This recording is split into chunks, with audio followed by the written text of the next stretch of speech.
ఇది ప్రజల తిరుగుబాటు.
ఈనాటి ఈ యొక్క 21వ డివిజన్ అయినటువంటి వైఎస్ఆర్సీపీ యువజన విభాగం రాష్ట్ర ప్రధాన కార్యదర్శి అయినటువంటి మన ప్రియతమ నాయకులు బాబు అంటే ఐఫై బాబు అంటే అన్నను ముద్దుగా పిలిస్తే అందరూ తెలుస్తుంది కాబట్టి ఐఫై బాబు అన్న సీనియర్ నాయకులు అయినటువంటి ఆమోడి పాలన గారికి 28వ డివిజన్ ఇన్ఛార్జ్ అయినటువంటి ఈ నియోజకవర్గంలో నిలబడలేదు.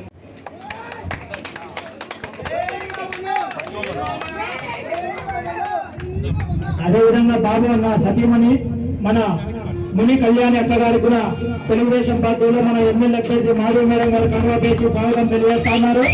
జై తెలుగుదేశం.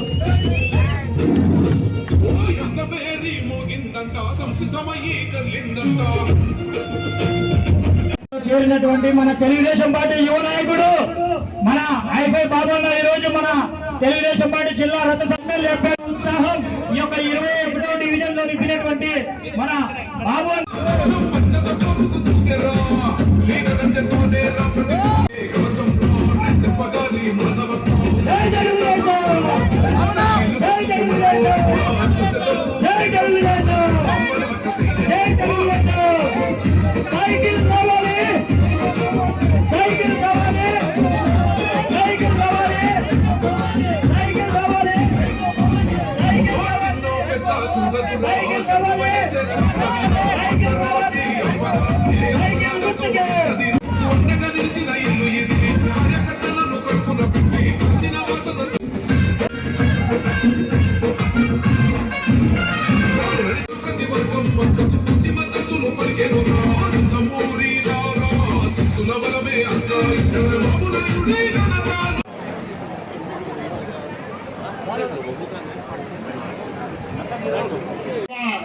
దాదాపు 6 నెలల నుంచి కూడా ప్రతి గడప గడప తొక్కి ప్రతి ఇంటికి వెళ్ళి ఓటు వేయాలా, ఈ కడప యొక్క చరిత్ర తిరిగి రాయాలా, కడపను అభివృద్ధి పొందాలు నడవాలని చెప్పేసి రాత్రి బాగుంది.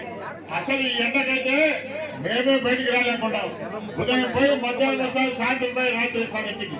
అంటే ఆ విధంగా తిరుగుతూ ఉంది. ఇక్కడ కూడా ఈ రోడ్డులో రాలేదు కానీ అప్పుడు రోడ్డు వేస్తా ఉన్నారు. పక్క రోడ్డు వరకు తిరిగి అటువైపు తిరిగి ఇంటింటికి తిరగడం జరిగింది. అంటే ఆయనలో ఒక పట్టుదల ఉంది. గెలవాలా గెలవాలా గెలవాలా, తెలుగుదేశం పార్టీ జెండాను కడప నియోజకవర్గంలో ఎగరాలని చెప్పేసి ఆయన అంత గట్టిగా నిలబడింది. ఇక్కడ ఎవరు కూడా తీసిపోకుండా ధీటుగా మాట్లాడుతూ ఉంది. అదే విధంగా ఆ పద్ధతిలోనే ఎమ్మెల్యే అయితే చంద్రబాబు నాయుడు కొట్టాలి, మనకు నిధులు తెచ్చి మన కడప నియోజకవర్గాన్ని అభివృద్ధి పొందడం నడుపుతారని చెప్పి సాగిస్తా ఉన్నాం. అదేవిధంగా వారం కిందట వాసు గారు ఐఫై బాబు గారు చేస్తారు, మీకేమైనా అభ్యంతరం అంటే మాకు ఎటువంటి అభ్యంతరం లేదు, మాధవి రెడ్డి గారు గెలవాలా, ఎవరు వచ్చినా సరే కలుపుకోపోతామని చెప్పినాం.